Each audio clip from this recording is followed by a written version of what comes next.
What's up, everybody? Chair is really cracking. This is a partial unboxing here.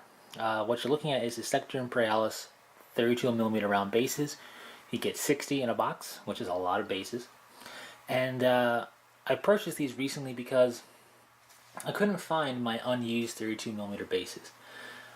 Basically, the blank bases that come with kits and so forth. I even bought some extra. I couldn't find them, and that's partly because I didn't really look for them after moving into where I've been living for a few months now and so forth. So I had to just figure out where I put them in the packing and all that. So I couldn't find them. It got me thinking, what am I going to do for bases? I went to the local game store. They didn't have blank bases in stock. So I figured, what the heck, let me give it a shot and try out the Sector Imperialis base kit.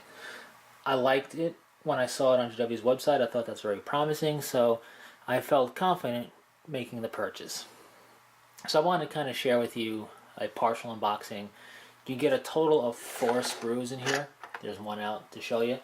There's 15 bases per sprue, giving you your 60.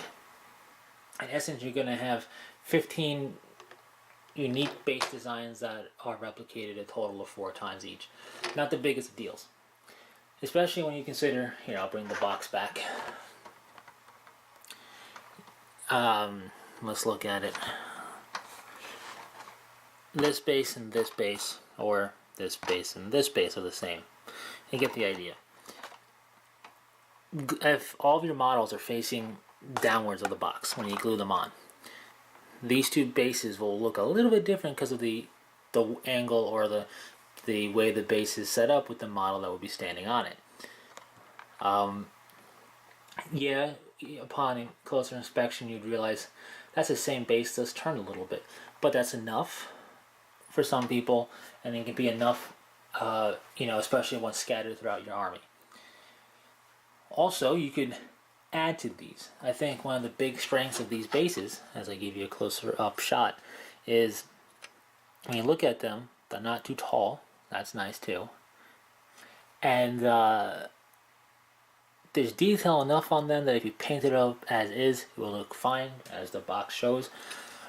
But if you add some modeling sand for extra detail and grit, or you add some static grass effect, or whatever the case may be to represent some overgrown battle rubble, or you add extra bits you may have to show detritus of war and so forth, and you have 2 of the same base, one has it on there and one doesn't, it'll differentiate it some more. So there is that. If you flip them over, they're definitely not cast bases, you can see. In fact, in flipping them over plus looking at them, they remind me of the plastic dreadnought base that is of the same color, because it's basically a gray plastic base that has detail on it. You can paint up just fine as is, or you can add on top of it if you want to. This reminds me of that, and it's kind of funny because the dreadnoughts have had that type of base for how long? I don't know exactly, but a pretty long time. So they have it as kit form for a bunch of other base sizes, and this is a 32mm base size. You may have noticed the center portion here has basically what you would have for a flying stand, if you will, for the little clear plastic flight things. Basically, it's a little guide to give you the center of the base. You drill through it, you put some glue, you apply the little clear stand, and then a drone or whatever can be put on these bases. So that's cool that it has that there to accommodate it. What's going to be problematic are things like slotted base miniatures. Miniatures, typically older pewter models, that require a slotted base because that's how they were made. This doesn't really have the way of giving you a template to cut out for that or anything.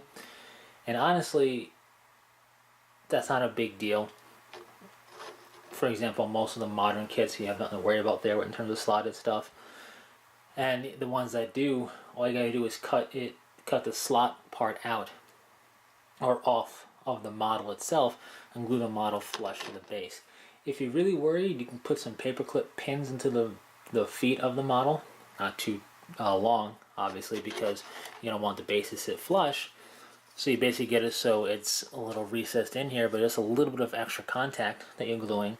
And then what you can do on the flip side here is get some putty or some green stuff and push it against that pin to give the pin a bit of an anchor point. And after you glued it into the base, you put the green stuff down here, you smooth it out so it's all sitting flush. Another model has a bit more of an anchoring to it if you're really worried. But that's probably going to be few and far between in terms of what you're worried about, or what you're going to be using, I should say. It all depends if you have a lot of older models or not. But that is just one little thing, one little tangent I want to talk about. Outside of that, I like these bases. I like that the detail is there, that if you were to dry brush it and pick it out a little bit here and there, you have a fine looking base. It's not overly complex, and it's not too simple and watered down and washed out. I like that it serves as a good jumping off point should you want to add to it yourself. Whether it's texture paint, modeling sand, bits, or what have you, you can flesh out these bases a bit and use them as a good starting point if you wanted to. Plus, you can always use these in conjunction with the blank bases that come with the kits. So maybe you want the model to be on something completely different, but you're going to paint it up similarly in dry brushes so it'll fit in with some of these bases, or you're going to, whether you're going to use the majority of these in some blank or the majority blank in some of these guys, whatever the case is, mix and match. It'll fit in pretty nicely.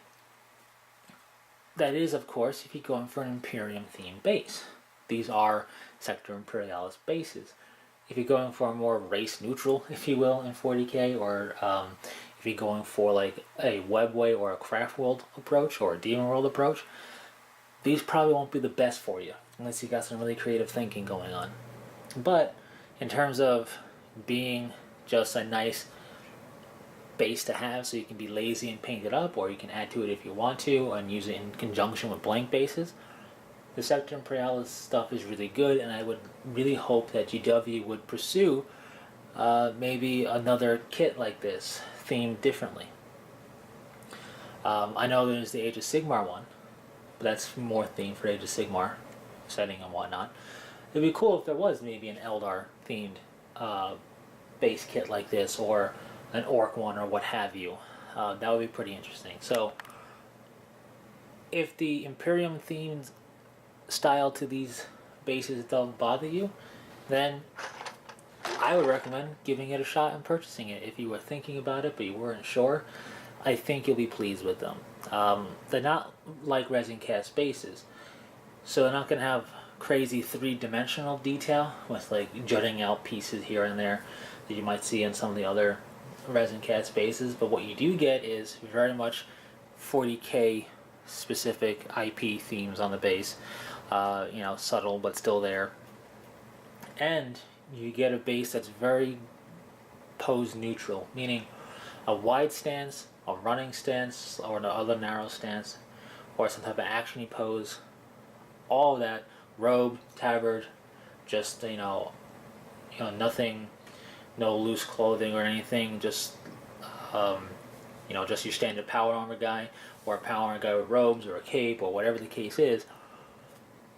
All that is basically going to have virtually no problem fitting on almost all of these bases. Even the one that sticks up the most can still fit them and accommodate pretty much any pose. Even kneeling can pretty much kneel on any of these bases. So you're getting a very nice, basic, broad, in terms of use, base set. And there's 60 of them. Yes, it's 4 of each style, but it's still 60 bases. And for this price tag, I think it roughly equates to around 50 cents a base, which sounds kind of steep, sure, but honestly I think it's a good deal. I think it's a good bargain for the price cost versus how many you're getting and all that. And I think it's a good quality too. I plan to use these and add some modeling sand to some of this, or some bits to some of it, and really kind of flesh it out some more, so it should be fun. Anyways, before I continue just rambling and being redundant, that's going to pretty much wrap it up for Sector Imperialis 32mm round bases. Again, I'd say give them a shot if you haven't yet and you were thinking about it. Now, like I mentioned, if you're looking to do Webway or Craft World or Demon World or something else entirely themed, like Tau-based theme, for example, then this isn't going to work for you because this is themed for Sector Imperialis, which is Imperial themed. But if you don't really care, you just want some nice bases, and you want them fast, this will definitely work for you. So, even if you don't want it fast, you just want some bases to use and mix and match with your blank that you're going to make up yourself, again, it works very well that way too. So, anyways, thanks for sticking through this. I hope you've enjoyed. Hopefully it wasn't too boring. If you have any questions, comments, or requests, leave them in the comment section. And until next time, take it easy.